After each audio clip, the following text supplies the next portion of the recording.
Welcome to the channel. I bought a rotten F-250. Let's go look at all the things wrong with it. It's a lot more than just rust. Here we go. We'll start with the squealing elephant in the room. When I went to move this thing, we were putting it on the trailer, something locked up in the belt system and broke the belt. It's the air pump, not the air compressor, the air pump. Useless part anyways. We'll figure out something to do with that. And now while we're under here, we can see all kinds of flavors of juices leaking out of this old girl. Let's get a little closer. Now this is the oil pan. And that is a patch, but it is rotten clean out, and that's where the oil is coming from. It's just seeping out of the pan slowly. I'm not gonna fix it. There's a look at the new starter. There it is. Newest thing on this truck. Now, full disclosure on this old truck, this is the second time I've owned it. I bought it and then sold it to my brother. He sold it back to me. One of those kind of deals. So I already know a lot of things wrong with this thing. It's been wrong for years. One of them is the antifreeze leak on the back side of one of these heads. I can't remember which side it is, but basically the freeze plug that's on the back of the head rotted out. I put one of those rubber seal them up. So I put one of these in its place. And it works okay. It still leaks when it's really cold. But as the engine gets a little heat, that rubber piece swells up, fills the gap, and it won't leak until it gets cold again. Not really worried about that. Oh, but if you think we're done with leaks, you're wrong, buddy. There's more. What do we have here? Nice and dirty. We got a little bit of fresh fluid coming out of there. I'm guessing it's going to be brake fluid since this thing hasn't gone fast enough to get the gear oil riled up in there. So it's probably just a few stops I've made. Oh, there's a little spot on top of the tire. So yeah, every time I've probably tried to stop this thing, it's probably spraying brake fluid out of there. But you know, no big deal. I can just cap off the rear brakes. There's more leaks. Maybe you can see, but this is the fuel pressure regulator, and it is also leaking. Yeah. So, because of the belt problem and the fuel leak, I haven't got this thing up to temp yet to see if it leaks anything else. It probably does, but, you know, it's going to be good enough to go through the woods. On to other things wrong with this truck. We'll start here at the driver's side door. Obviously, the rust, there's tons of rust, but this door's got a big saggy in it, and it doesn't like to hit the striker. Give it a little bounce. Rust, of course. Now, the steering column in this thing is all loose. And like I was mentioning before, I owned this truck before, and I actually replaced the two bearings inside here, and this is a lot better. It was way worse. This thing would almost hit the dash and then your knees. It was in terrible shape. They kept driving it with the bearings blown out of it, and it kind of like whittled its way down. Really needs a new column, but for where we're going again, this will do. I'm sure there's a handful of you guys out there looking at that seat. Yeah, that's a pretty nice seat to split there. I got plans for that. It's not for this truck, but I got a lot of trucks. I like that seat. I'm going to keep it. Okay, so we're underneath this thing, and we got the Dana 50 here with the goofy axle stuff and this little middle U-joint. We can see it is loose. It's not terrible. I've had worse, but that's going to become a problem real quick. There's more little odds and ends, like the windshield's busted. It's even leaking water inside. But, you know, those things happen. Now, as far as priority goes on what I'm going to fix, we got to start with the fuel leak. That's got to be number one.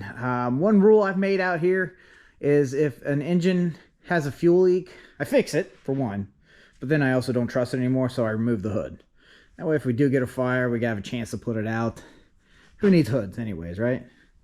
The old 710 leak I think we can live with for now. We'll see how it gets when the engine heats up and thins that oil out a whole bunch. Hopefully it don't get to leaking oil faster. We'll see.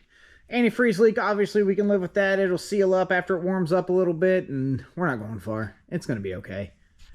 But there's some things I'm going to do to this thing first before we bring it in the woods. We're going to take those mirrors down, obviously, and try to get some of the cosmetic stuff, the taillights, the headlights off. See if there's any resale market in those. We're going to weld the rear end, maybe even the front end too. We're going to tear it apart anyways, those axle U-joints, if we decide to do that. Also, I bought something before I even got the truck home. Yeah, we're doing that too. So hopefully she'll be a pretty good rusty old workhorse for the woods, for yanking Explorers and Mercuries out and what have you. Another little neat little fix in this thing. Somebody put a new ignition coil in it, and instead of removing the old one, they just zip tied it with the biggest zip strap ever to the new coil. Hey, if it works, it works. And it works. All right, guys, make a wish.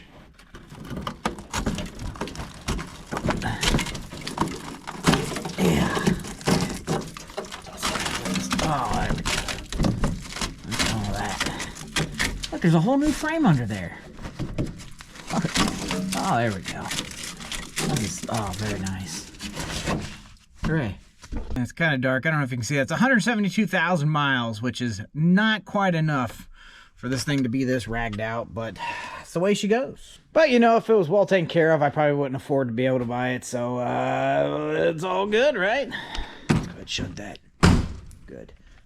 And in case you're wondering, $800. $800 is what I paid for this truck back in 2016. It wasn't in much better shape than it is now.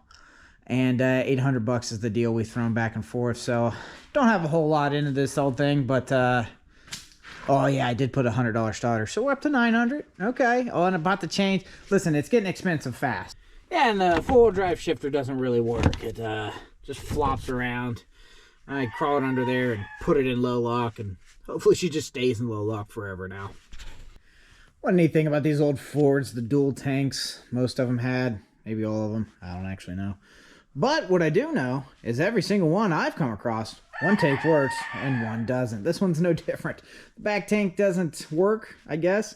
I took the guy's word for it back in 2016, and I've never switched this tank over, but the front's still good. So we're going to remove that tank eventually, get some weight off of it. Also, this thing used to have a snowplow on it, so it's got a lot of mysterious wires going places and switches and bracketry of all kinds. Useful, not very useful. Not sure what that thing's doing. Looks like somebody just cut it off at one point, both sides there. But, yeah, a lot of neat stuff. I haven't forgot about other projects. There's this guy. Really doesn't need anything but wind in the tires. Had to borrow the change for another project. Didn't have the chains on it right now, but hey, this thing actually is ready to go. I want to do a couple little upgrades, using the air quotes, upgrades on this, and make it a little bit better in the woods. We can do better. We can do better. We got a leaky fuel tank to take care of on this guy over here. This gun's been pretty loyal to me. Had to use the change to get firewood out of the woods. All right, it's a different day, and it snowed. Yeah. But you know where it didn't snow? Inside my shop. Let's get to work. We got a bunch of things to tear off this thing. Gotta start with that hood. It's gotta go. Now, how I like to do solo hood removal is I like to prop it up first, zip the bolts off, and then do a fancy dance with the hood, trying not to, oh God, go anywhere. Let the thing tip over.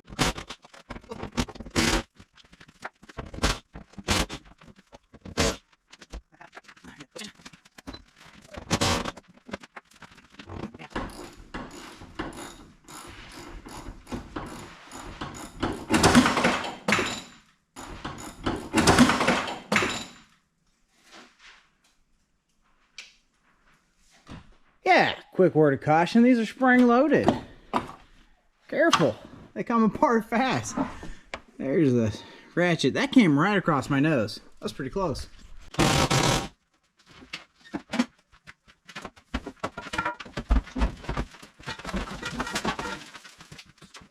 Looking better already. Get that hood out of the way. It's time to tackle that fuel leak. Let's see if we can't polish this turd and not buy any parts. Maybe. Okay, I think that's a good look at the regulator. Let's go hit the key and I'll show you that fuel leak. Got a little seepy down there at the bottom. All right, hopefully that shows up good on camera there, but it's pretty obvious where that fuel leak is. This is the fuel pressure regulator here. And looks like that gasket blew out and that was the source of our leak. Okay. Well, I got some of these. It says metric. I'm not sure if it's metric or not, but we're going to see if it's going to work. If I was going to drive this vehicle on the road, I would have just bought a new regulator with the gaskets that come on it with it. But we're going through the woods. I already got the hood off, right? So let's party. All right, so we got this one bottom crusty gasket here still on.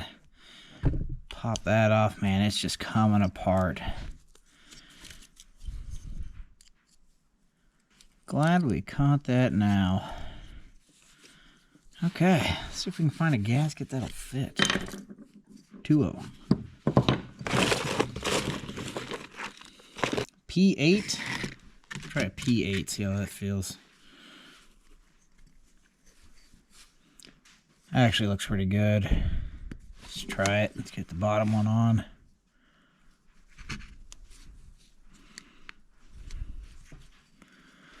Beautiful. Double gasket. Boom. We'll see. I don't know. Feels a little loose. Hopefully it squishes in there. We might be back to the drawing board on this one. Let's go check it out. Okay, back to the old drawing board. It was too tight of a fit with these gaskets, so we were a P8. So I guess we'll go with P7. These guys be a little bit smaller, I guess. I don't know. Let's pop them off. See.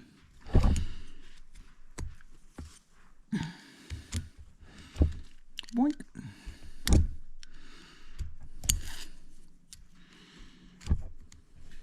Go ahead and jab yourself on the finger.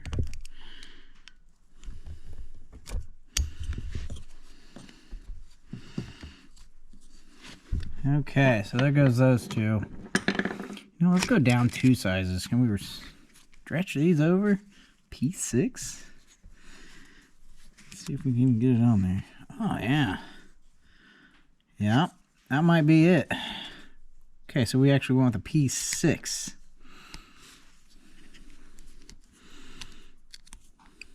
Metric, I guess.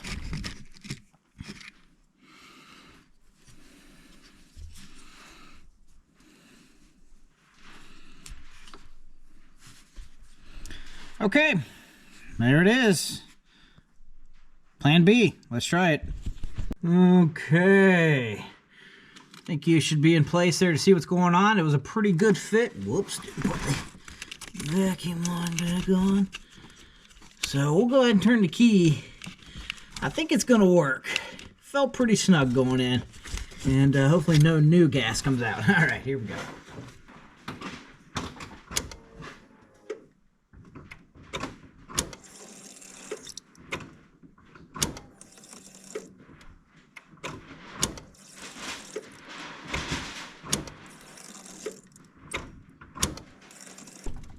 All right, many key cycles later, what do we got, guys? I can't see it. I can't honestly tell if that's new or not. I'm actually gonna go put this memory card in and check.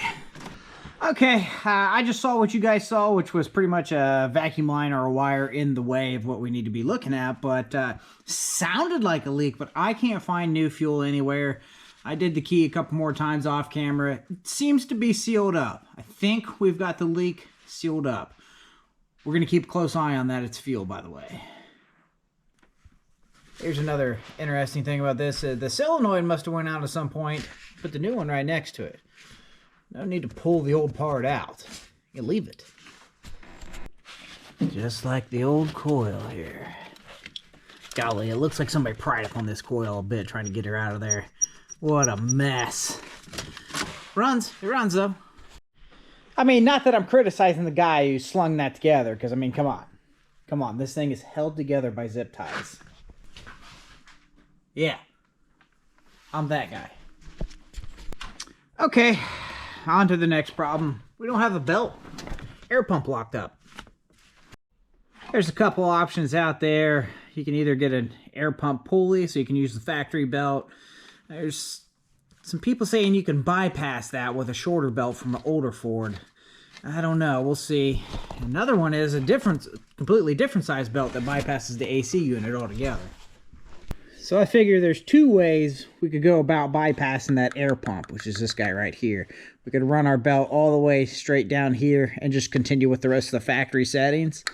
Or We're going to pass the air pump, crank, fan, water pump, power steering, and then take a sharp turn all the way up to this pulley here. It's tough. It looks like it's doable though. But the reality is the air pump's kind of expensive, and the pulley system replacement is about the same price as a new air pump. So I don't know. I might just be working that old air pump loose and then putting a factory belt back on it. I don't know yet. Those are some of the options I got to mill over here soon. I kind of need a belt. Now I did take some rough measurements of some belts and spun it around and pinched my fingers on it and marked it where I thought that length of the belt should be and measured it. And you can only get so close doing this by 3 or 4 different belts around the same size. You might get it right. All right. So obviously I got a junkyard full of Ford Explorers. I always have extra parts for it. I have an extra belt. Now the belt we had locked up on the air pump, it is 102 inches long. Belts on Explorers are 87.5 inches long, or circumference, however you want to say a belt size. So got to looking and seeing how this goes and see if I couldn't reroute it, and I did. The Ford Explorer belt. Now we've bypassed the smog pump. We've also bypassed the AC compressor. Now, I don't know if this is gonna work. Everything's turning the right way, I'm pretty sure. The tensioner is not pushing against the belt though. It's just in its spot. If you tension it, actually tightens it up. I had to remove this pulley, this idler pulley, and then put it back on to get tension, but not bad. Little loose, not bad. I think it's gonna work. Ford Explorer belt, let's see. Got the backup GoPro in service. This is the one that's seen all the mud shots in the woods. Sound doesn't work so great on it, but it still takes a great picture. Takes a beat and keeps on going. We got it pointed towards the belt. Let's go see if we make a mess.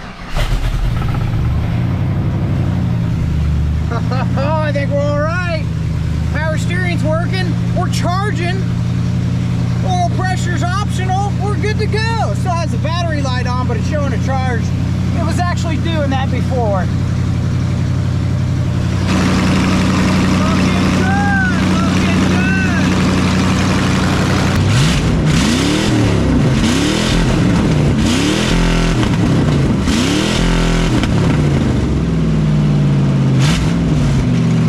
Okay, we wound her up until she wouldn't whine anymore. That was all the RPM she would do. She started fluttering on me. Sounded pretty good, actually. But even better, she's still on there.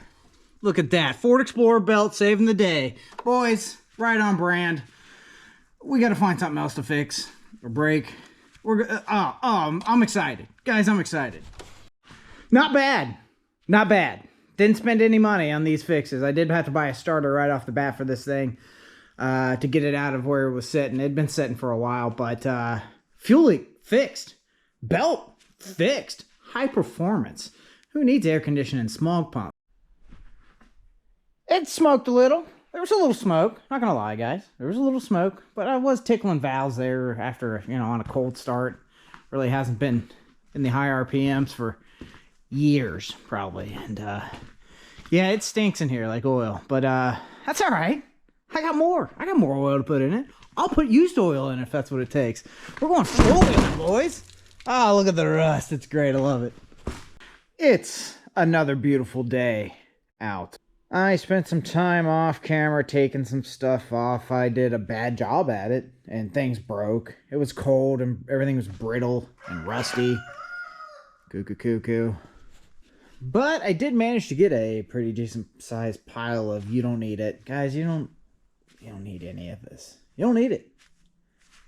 All right, we're back under this rotten pile to the four-wheel drive linkage shifter thingy. Now, that's where it connects to the transfer case, but down here, all this is loose. I don't know where it's broken. I don't really care. I just don't want it bouncing around and moving this thing out of load range. So we gotta do something about that. Okay, I pried on that guy for a while. It didn't go anywhere. It's cold. I don't know if it's supposed to pop out of there or not, but I'm impatient. It's getting the Sawzall and then we'll be done with it. Oh yeah, just a reminder, chalk the tires, you know. You don't want to become a speed bump when you're playing with transfer case linkage. Goes into neutral, that'd be bad. Anywho, we got a 2-piece system there. It is cut. It is securely in low range. I don't think it's going anywhere. Problem solved. All right, she's pretty much trail ready. I'm going to do one thing off camera, and that's just a heat cycle on the engine, just to see if the thermostat opens. Even if it doesn't, it's still fine for what we're doing.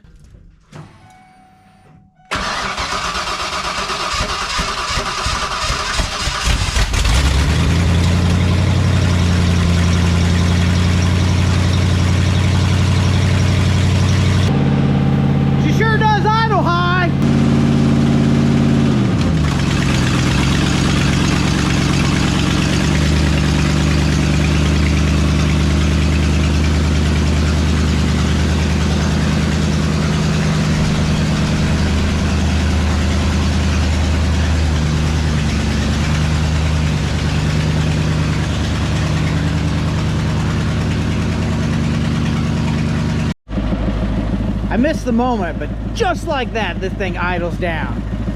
Nice and smooth. Once it gets a little heat in it.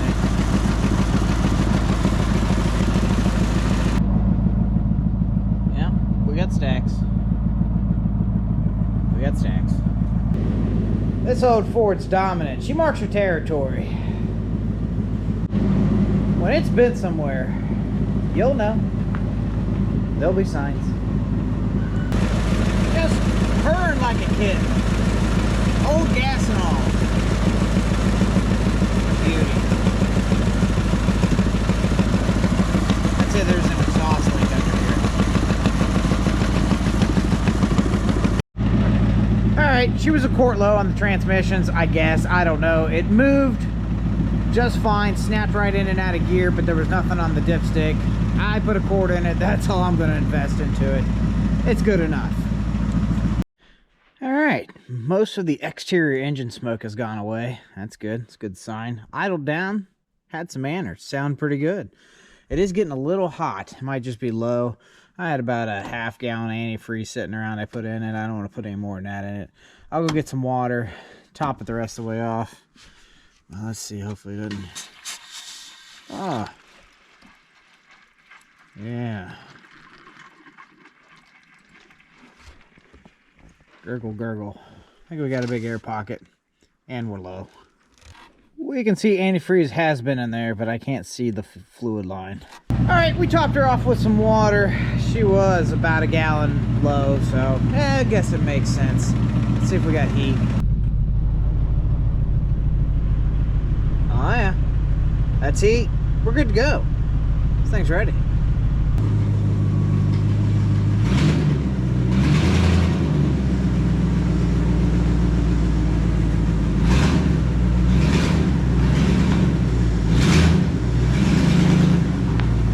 We got the snow report card for this thing. Actually turned out pretty good. We got a couple drops of antifreeze right here, but that's not bad. That's 3 drops. It's pretty good. This is cuckoo, excuse me. This has become the most annoying thing about this truck is this door. It just doesn't shut. It's hard to lift up and pull from the inside. Let's try to do something about that. Alright, so here's the technique. You lift the door up as far as you have to bend the hinges so that it strikes the striker at a higher place at the end of the door. Now this might not work for this truck because it is a rotten mess. Yeah, maybe the whole cab is twisting. Now, oh dear, look at that, it's just pushing in the door. There's some solid steel in there somewhere. Come on now.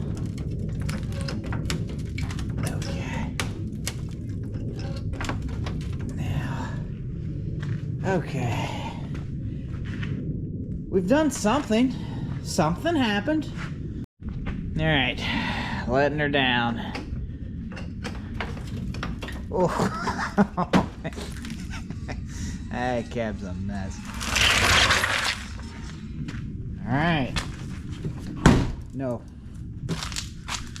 No. Still no better. no way though. Just, yeah, the reality is the hinges weren't really moving, or the door pins or anything. It was this part of the cab that was flexing here, where there's no, you know, floorboard. Who needs them? Well, if you lift, yeah, nope, even that's hard. Yeah, it'll still technically shut, so I guess we'll leave them that. All right, got the bling bling. You know what I mean? People from the 90s? Who remembers the 90s? Come on, bling bling. It got cold, we got some snow. Currently, every mud hole in the woods is a solid block of ice, so it'd be pretty boring to go out there right this moment. Looks like in the next 3 days or so, the temperature's gonna rise and it's gonna rain, so it'll be a nightmare back there, which will be a lot of fun with the F250. This thing needs some help. I did a lot of wheeling in it off camera, actually. I tore the bumper up a bit, getting firewood out of the woods. I've been using it, and it's got a hole in the gas tank somewhere. It leaks very slowly while standing still, so non-pressurized leaks got to be coming from the tank. Need to address that. I guess this one's winning the dependability challenge for now. It's a piece, but it's twist the key up and it starts every time. It's been getting firewood out of the woods since the other one sprung a leak, and been a pretty good unit. It's ready to go. Okay, obviously she could be better. There's no tow hooks really. We'll figure something out on the fly. The rear end's still not welded. It's good enough to go in the woods. I'm more quantity over quality, so I got to get to work on other stuff. Thanks for watching, guys.